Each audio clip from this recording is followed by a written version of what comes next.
Hi again, guys. This is a part 2 of the review here of the Pod X3 Live. In this part I'm going to be speaking about the advantages sound-wise and tone-wise of this unit.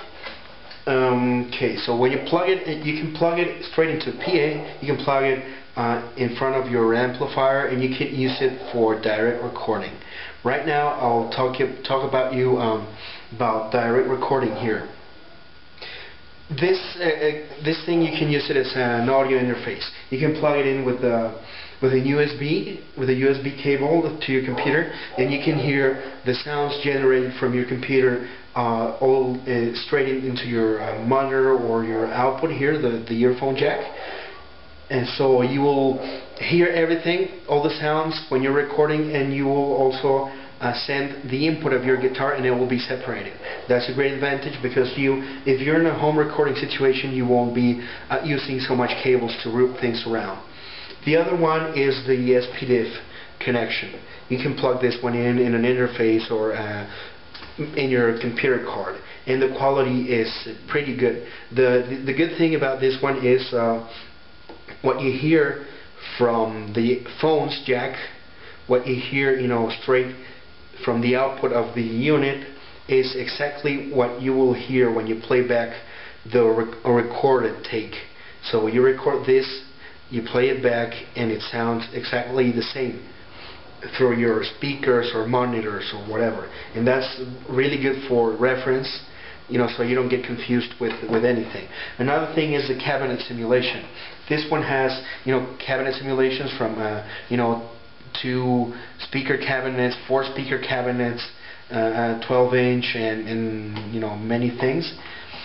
It's really good, actually. To tell you the truth, I like it a lot. The response is really good. The response to your playing, it doesn't sound muddy. It doesn't sound, like digitalized, like like pixelated, like some digital things sometimes sound. It doesn't sound like that. And also, the room simulation, you have a room simulation thing. It's as if you had the real amplifier set into a room, so you move the microphone further away virtually from the amp, and you can hear the reflections of the room you're in. If you turn it up, you can really hear, and it's pretty realistic. Another thing is the effects. The reverb effects, they're pretty good, and you don't hear any digital pixelations. You can notice it from the treble when the reverbs are bad. This one is pretty good. You have small rooms, large rooms, really large, like a cavern type reverb. It's pretty good, and you can set the decay, and all that. It's very useful. The con of it is the compression. The compression is horrible, really bad. Why? Because you can't change the radio, you can't change knee or anything regarding the compression. You just move the threshold around. You have here a general compression at the compressor boost switch, but it just doesn't work for shit. I don't like it at all.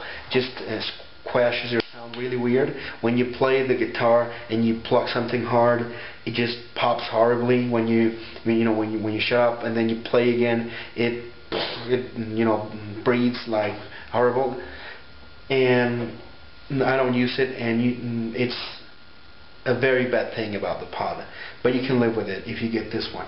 And if you don't use lots of compression, if you can live with not having a very nice super tight compression, this will work for you. You have some other compressors here on the stump box switch, like simulations of Boss compressors and some others. They have the same problem. You can't change any radio or whatever, and they're too aggressive. Unless you're using very tiny amounts of compression, it will pop horribly, and that's something many people complain about. Anyway, these compressors here, the stump box ones, they can work really nice when you're using them to drive the front of your amp model, but that's about it. If you use it in a clean tone, it's going to sound like shit. Anyway, here you have some clean amplifier models. that when you turn up the gain and you tweak them around, you can get a very nice, like natural compression simulated. Pretty neat, like crystalline, and still you have plain dynamics. But it might be a little too less compression for some people. So this is probably the biggest disadvantage of the unit. The compression sucks. Another thing here, connecting it in straight into a PA is can be a pain in the ass. I have connected it, straight in large stages, but I have only used clean tones because they sound okay. But if you start getting, into distortion and some other things, it can really sound like shit. Because if you use it straight, connected directly, you really are relying on the quality of the PA and the frequency response of the speakers you're connected, you're sounding through. And no, it's a pain in the ass. You shouldn't do that. It's a lot better to microphone and amp. The other point is the quality of the response of this. I'll be talking about this in another part of the review because I don't want this clip to be too long. Again, please bear with me if I'm being too slow or if you can't understand something I say.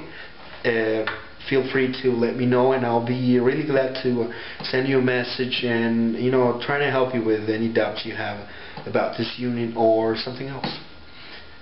We will continue on the next part.